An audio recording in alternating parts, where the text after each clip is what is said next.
नमस्कार, सी न्यूज भारत में आप सभी का स्वागत है। मैं स्नेहा सिंह। वक्त हो चुका है न्यूज बुलेटिन का। कहां पर शराब माफियाओं के खिलाफ एनएसए की हुई कार्रवाई, तो कैसे फिल्मी स्टाइल में टीआई ने जुआरियों को किया गिरफ्तार, समेत इंदौर की अन्य खबरों पर विस्तार से करेंगे चर्चा। शहर में लगातार शराब माफियाओं पर कड़ी कार्रवाई की जा रही है। जहां जूनी इंदौर पुलिस ने 2 शराब माफियाओं के विरुद्ध एनएसए की कार्रवाई का प्रस्ताव कलेक्टर को दिया था, वहीं कलेक्टर ने एक आरोपी जिम्मी का आदेश गुरुवार को जारी कर दिया है। इंदौर की जूनी इंदौर थाना पुलिस ने अवैध रूप से नकली शराब बेचने के मामले में बंटी नामक युवक को गिरफ्तार करके उसके पास से लाखों रुपए मूल्य की अंग्रेजी शराब जब्त की थी। और उसके बाद आरोपी बंटी ने पूछताछ में पुलिस को बताया था कि वह शराब जिम्मी इतरानी से लेता था, जिस पर पुलिस ने जिम्मी को गिरफ्तार कर पूछताछ की तो दोनों ही एक दूसरे पर आरोप लगाने लगे। वहीं पुलिस ने दोनों पर ही रासुका की कार्रवाई के लिए एनएसए तैयार कर इंदौर कलेक्टर मनीष सिंह को भेज दिया था, जिसमें कलेक्टर ने जिम्मी इतरानी का रासुका के तहत कार्रवाई का आदेश आज दे दिया है। सर, शराब कांड में अभी तक क्या अपडेट है और किस प्रकार की कार्रवाई चल रही है अभी तक? इसमें जो है बंटी को पुलिस रिमांड पर लिया गया था, उससे पूछताछ की गई थी। उसी की सूचना के आधार पर और जो है अन्य स्रोतों से प्रयास करके इसमें जो फरार आरोपी जिमी असरानी को भी गिरफ्तार किया जा चुका है। दोनों को पुलिस रिमांड लेकर इसमें आमने सामने पूछताछ की जा रही है। बंटी का कहना था कि जिमी के यहाँ से जो शराब लेके आए थे, दोनों में एक दूसरे पर आरोप प्रत्यारोप कर रहे हैं। इसमें इन्वेस्टिगेशन चल रहा है। इसके अतिरिक्त जिमी और बंटी का एनएसए तैयार करके माननीय जिला दंडाधिकारी महोदय के यहाँ प्रस्तुत किया गया था, जिसमें जिमी असरानी का एनएसए कन्फर्म एनएसए में जो है आदेश पारित किया जा रहा है। आज इसमें वारंट जारी किया जा रहा है। जिमी कहाँ का रहने वाला है? जिमी असरानी काटजू कॉलोनी, ये करबला के सामने वहाँ का रहने वाला, जयरामपुर का रहने वाला। इंदौर से सी न्यूज संवाददाता शाहनवाज खान की रिपोर्ट। दबंग टीआई ने फिल्मी स्टाइल में जुआरियों को किया गिरफ्तार। इंदौर राजेंद्र नगर थाना पुलिस ने बुधवार रात एक जुए के अड्डे पर छापामार कार्रवाई करके 7 जुआरियों को गिरफ्तार किया है। ज्यादातर आरोपी रानीपुरा के व्यापारी और राजनीतिक पार्टियों से जुड़े हुए हैं। टीआई अमृता सोलंकी सादे कपड़ों में छापा मारने पहुंची थी। उन्होंने जाते ही कहा, मैं राजेंद्र नगर थाने की टीआई हूँ, जैसे हो वैसे ही बैठे रहना। पुलिस ने मौके से ताश और 1,06,000 रुपए जब्त कर लिए।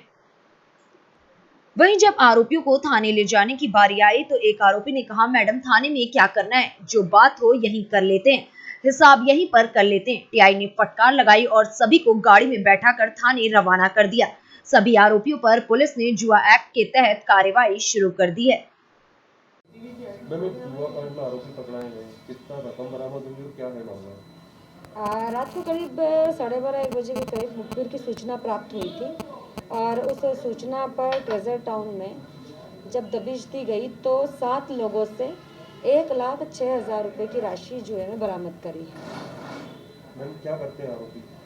बेसिकली ये सारे लोग व्यापारी हैं और इनका कहना था हम तो मनोरंजन की दृष्टि से बैठ गए थे, पर जुआ खेलना अपराध है और इसलिए मुकदमा कायम करके विवेचना में लिया। मैम, जैसे आपने सिविल में दबिश दी है तो वहाँ पे कोई उन्होंने ऑफर वगैरह दिया आपको, ऐसा कुछ कि आप यहीं बैठ के कुछ सॉर्ट आउट कर लो, थाने मत निकालना? नहीं, इस प्रकार की कोई बात नहीं थी और जनरली ये इनका ट्रेड होता है कि ये ऐसे ही इस तरह की बातें और दबाव बनाने का प्रयास करता है, लेकिन ऐसा कोई दबाव पुलिस पे बना नहीं। मैम, कुछ इसमें आरोपी बीजेपी से जुड़े हुए भी ऐसी कोई मुझे सूचना नहीं और ना ये मेरा पार्ट ऑफ इन्वेस्टिगेशन था। मेरे लिए ये था कि 7 लोग जुआ खेल रहे हैं तो एक जुए की जो कार्रवाई होती है वो मैंने की है। किसी प्रकार का कोई प्रेशर वगैरह तो नहीं आता रात में? नहीं, अगर कोई प्रेशर आता भी है तो उसको प्रेशर को हम क्रिएट करने का। इंदौर से सी न्यूज संवाददाता शाहनवाज खान की रिपोर्ट। लंबे समय से सड़क की राह देख रहे polo ground industrialist welfare association उद्योग परिषद में विधानसभा 3 के बीजेपी विधायक आकाश विजयवर्गीय ने 80 लाख रुपए की लागत से निर्माण होने वाली सड़क का भूमि पूजन किया। भूमि पूजन के बाद विधायक आकाश विजयवर्गीय ने कहा कि प्रधानमंत्री नरेंद्र मोदी और मुख्यमंत्री शिवराज सिंह चौहान हमेशा से उद्योगपतियों की चिंता करते आए हैं, क्योंकि ये सीधे सीधे मजदूरों को रोजगार देते हैं और जब से मैंने होश संभाला है मैं यही चाहता हूं कि कैसे लोगों को रोजगार मिले, क्योंकि रोजगार देना बहुत कठिन काम है। ऐसे समय में पोलो ग्राउंड से लगभग जितनी भी इंडस्ट्रीज हैं वहां करीब 10,000 लोगों को रोजगार मिलती है, जिससे उनका घर चल रहा है। इस सभी बातों को ध्यान में रखते हुए पोलो ग्राउंड क्षेत्र के विकास को लेकर आज सड़कों का भूमि पूजन किया गया है। गौरतलब है कि इससे पहले भी कैलाश विजयवर्गीय उद्योग मंत्री थे, तो उनके नेतृत्व में पोलो ग्राउंड क्षेत्र का काफी विकास किया गया था। भूमि पूजन किया गया है आकाश विजयवर्गीय द्वारा। किस तरह से देखते हैं कि इसे व्यापार व्यवसाय में, इससे इंडस्ट्रियल में कितनी राहत मिल पाएगी इसको लेकर? जब कैलाश विजयवर्गीय जी यहाँ पे उद्योग मंत्री थे उस समय यहाँ की सड़कों का निर्माण, पूरा निर्माण उनके द्वारा किया गया था। उस निर्माण के पहले हमारी एक गली है जिसमें संजय पटवर्धन जी है, उन लोगों के सहयोग से उन्होंने वहाँ पे जो लोग थे, वहाँ 15 लोग, उन्होंने अपने जो है स्वयं के पैसे से लगाकर वहाँ सीमेंटिंग का कंक्रीट का काम करा। उसमें उस समय मोघे जी जो है यहाँ के महापौर थे, उन्होंने कहा था पूरे पोलो ग्राउंड के जो रोड है अगर आप हमको सीमेंट का सहयोग करेंगे तो हम पूरी पोलो ग्राउंड की सड़कें बना देंगे। उसी इसमें हमने जो है एक गली चालू करी थी। इस दरमियान हमने कैलाश विजयवर्गीय को बुलाया, तो कैलाश जी ने जो है उस समय उद्योग मंत्री थे और उन्होंने जो है पूरी पोलो ग्राउंड की सड़कों के लिए जो है शासन से पैसे दिलवाए और एलियन के माध्यम से उस समय पूरी रोड बनी थी। अब हमारे पास में कुछ सड़कें अभी भी बाकी है, जिसमें से ये 0.9 किलोमीटर के करीब सड़क है। इसमें 80 लाख की लागत से आज आकाश विजयवर्गीय जी ने जो है उसका उद्घाटन करा है और साथ में 2 रोड और बाकी हमारी है, जिसका भी हमें DIC GM द्वारा और एलियन द्वारा आश्वस्त किया गया है कि वो भी सड़कें हम तुरंत बनवा देंगे, तो हमारी 100% सड़कें यहाँ बन जाएंगी। आपका परिचय? धनंजय चिंचालकर। अच्छा, तो ये किस तरीके का कार्यक्रम था आज? ये रोड की जो मांग है, ये बहुत पुरानी मांग थी यहाँ की रोड की, और जब मेरे पूछे पिताजी मायने कैलाश विजयवर्गीय जब यहाँ की काफ़ी सारी सर्विस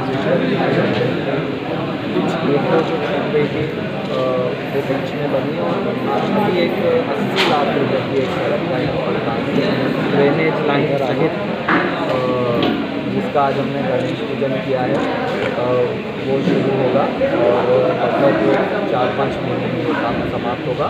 इससे यहाँ 13 इंडस्ट्रीज़ हैं, उनको विशेष रूप से फ़ायदा होगा। वहाँ के मजदूर जो बहुत परेशान होते थे विशेषकर बारिश के समय में, उन्हें बड़ा फ़ायदा होगा और मैं यहाँ पर इस काम का शुभारंभ कर।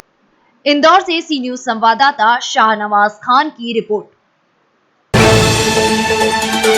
इंदौर में नकली शराब मामले में लगातार पुलिस, आबकारी सहित अन्य जांच एजेंसियों द्वारा कार्रवाई की जा रही है। इसी कड़ी में नकली शराब मामले में घायल युवक से मिलने कांग्रेसी विधायक संजय शुक्ला घायल के घर पहुंचे। घायल और परिजनों से बात कर उनको सांत्वना देते हुए सरकार से अपराधियों पर कड़ी कार्रवाई करने की मांग भी की गई।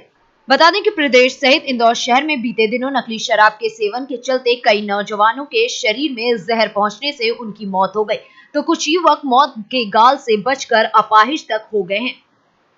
किस तरीके से ये जो है कि शहरी शराब का मामला सामने आया, उसके लिए आप क्या मांग रखते हैं? मैं यही मांग रखता हूँ कि जो मेरे दोस्त जो इस जहरीली शराब से जो शांत हो गए हैं, इस दुनिया में नहीं रहे, वो अपने घर चलाने के लिए वही जिम्मेदार थे, और मैं चाहता हूँ कि प्रशासन उनकी मदद करे आर्थिक रूप से, उनके परिवार की, और उनकी कुछ मदद हो जाए प्रशासन की तरफ से, बस मैं यही चाहता हूँ। आपका शुभ नाम? रिंकू वर्मा। क्या बात कही? आज हमारे छोटे भाई मेरी विधानसभा रिंकू वर्मा जी, जो शराब के अंदर बेचारे अस्पताल में लड़के और आज हमारे बीच में वापस आ गए हैं, तो मैं ऊपर वाला शुक्र करता हूं कि वो आज हमारे बीच में स्वस्थ है। उनके परिवार के बीच में बैठे हुए हम लोग मिलने आए हैं उनसे। परंतु मैं सरकार से मांग करना चाहूँगा, क्योंकि सरकार के द्वारा जो अवैध शराब और नकली शराब बिक रही है, ये आपके माध्यम से आपके अधिकारियों को, आबकारी विभाग के हों या पुलिस डिपार्टमेंट के लोग, कि उनके माध्यम से ही बिक रही है, क्योंकि कोई सी भी चीज़ बिना अधिकारी के, कर्मचारी के बिना नहीं हो सकता है। तो मैं सबसे पहले कहूँगा उन पर कार्रवाई होना चाहिए, और साथ में जितने बड़े जो दारू माफिया उन पर कार्रवाई होना चाहिए। इंदौर शहर में लोग पेपर लिस्ट आ रही है कि 500 लोग कार्रवाई कर दी, 200 लोग कार्रवाई कर दी, वो उन लोग कार्रवाई कर रहे हैं जो बेचारे 1 या 2 पेटी लेकर कहीं ना कभी बेचते थे या बरसों पुराने बेचते, उन सब पे कार्रवाई उस पर होना चाहिए कि जो माल कहाँ से निकला है, मंदसौर हो या खंडवा हो या इंदौर हो या मतलब भोपाल हो, कहीं से निकल रहा है तो उन पर कार्रवाई होना चाहिए। सरकार उनको बचा रही है, क्योंकि इसलिए बचा रही है कि वो करोड़ों अरबों रुपया वो अपनी पार्टी फंड में देते हैं। तो मैं मुख्यमंत्री जी से मांग करूँगा कि उन पर कार्रवाई होना चाहिए, अधिकारियों पर कार्रवाई होना चाहिए। और जो हमारे विधानसभा में इंदौर से नहीं पूरे प्रदेश के अंदर जो दारू से एक्सपायर हुए उनको कम से कम 25-25 लाख का मुआवजा देना चाहिए, क्योंकि वो सरकार की गलती से हुए हैं। तो सरकार द्वारा ये अवैध शराब बिक रही थी और ये नकली शराब बिक रही थी, तो उन सबको मुआवजा मिलना चाहिए। इसके बाद जिस तरह से पूरा घटनाक्रम हुआ उसको देखते हुए प्रदेश सरकार ने एक कानून बना दिया है और उसको लागू करने की बात कही जा रही है। उस पूरे कानून को किस तरह से देखते हैं? क्या ये कानून पहले बन जाना था तो मुमकिन नहीं होती? देखिए, कानून तो पहले ही बना हुआ, इसका मतलब पहले रामराज चल रहा था क्या? पहले रामराज चल रहा था, अब कानून बनाया। कानून पहले ही बना हुआ था, परंतु ये सिर्फ आम जनता को बेवकूफ़ बनाने के लिए ये नया संविधान लाया गया। तो जो पहले बने उस पर अभी तक किस पे कार्रवाई? कोई कार्रवाई नहीं। कार्रवाई होना चाहिए। तो बेचारे जो बड़े माफिया और जो दारू बेचते थे, जो मेरे को मालूम पड़ा है कि जो दुकान से भी नकली माल बिकता, उन पर कार्रवाई होना चाहिए। पर उस पर कार्रवाई इसलिए नहीं हो रही कि ये सब अधिकारियों और कर्मचारी द्वारा साठगांठ से बिकता था, उन पर इसलिए कार्रवाई नहीं हो रही है। तो मैं चाहता हूँ उन पर कार्रवाई होना चाहिए और ये जो धारा बनाई है तो उसमें तत्काल लागू होगा। सबसे पहले जितने बड़े लोग हैं उन पर कार्रवाई होना चाहिए, तो हम मानेंगे कि आपने कोई कानून बनाया है। इंदौर से सी न्यूज संवाददाता शाहनवाज खान की रिपोर्ट। मध्य प्रदेश के इंदौर में स्थित अंतर्राष्ट्रीय देवी अहिल्या एयरपोर्ट से हवाई जहाजों की उड़ान अभी भी हवाई यात्रियों की रुचि के अभाव में मात्र 25 अराइवल डिपार्चर उड़ानों पर ही आकर टिकी हुई हैं। आने वाले 20 अगस्त से नई उड़ानें इंदौर से संचालित की जाएंगी। इंदौर के मां देवी अहिल्या अंतर्राष्ट्रीय एयरपोर्ट से महामारी के पहले दर्जनों उड़ानें संचालित की जाती थी, लेकिन कोरोना की दूसरी लहर के चलते कई उड़ानें निरस्त कर दी गई हैं। तो वहीं प्रबोध चंद शर्मा एयरपोर्ट डायरेक्टर ने शुक्रवार सुबह बताया कि शहर के साथ ही अन्य राज्यों में महामारी का ग्राफ कम होने के बाद करीबन 25 अराइवल डिपार्चर पुराने ही संचालित की जा रही हैं। दूसरी लहर के बाद कई हवाई यात्रियों द्वारा होमवर्क करने के चलते हवाई उड़ानों में रुचि नहीं लेने के चलते अभी भी कई हवाई जहाजों की उड़ान रुकी हुई है। लेकिन आने वाले 20 अगस्त से जबलपुर सहित अन्य राज्यों और जिलों की उड़ानें इंदौर से संचालित की जाने की बात भी उन्होंने की है। शुरू हो गई हैं, आपने देखा होगा नागपुर, गोवा, चंडीगढ़ की फ्लाइट्स स्टार्ट हो गई हैं। इसके अलावा जबलपुर और एक अन्य स्थान की भी 20 तारीख से शुरू होने जा रही है। तो कोविड के बाद में थोड़ा सा धीरे धीरे एयरपोर्ट अपनी रफ्तार पकड़ रहा है। अभी तक सर कितनी फ्लाइटें शुरू हो चुकी हैं और कितनी बाकी हैं? अभी तक 25 फ्लाइट्स अराइवल, 25 डिपार्चर चालू हो चुके हैं और पर जिसमें कई बार थोड़ा सा कैंसिलेशन भी हो जाता है, तो ये डाटा ऊपर नीचे होता रहता है। कार्गो व्यवस्था भी चल रही है बाकायदा पूरी? कार्गो व्यवस्था चल रही है, पर आप लोग जानते ही हैं आजकल स्थिति के हिसाब से थोड़ा उसमें भी अप डाउन चल रहा है। सर, इसके अलावा इंदौर से कानपुर की भी एक फ्लाइट शुरू होने वाली थी। इंदौर से कानपुर के लिए भी कोई। इंदौर से सी न्यूज संवाददाता शाहनवाज खान की रिपोर्ट। इंदौर की सड़कों पर बारिश के चलते हो रहे गड्ढों के चलते आम जन को परेशानियों का सामना करना पड़ रहा है।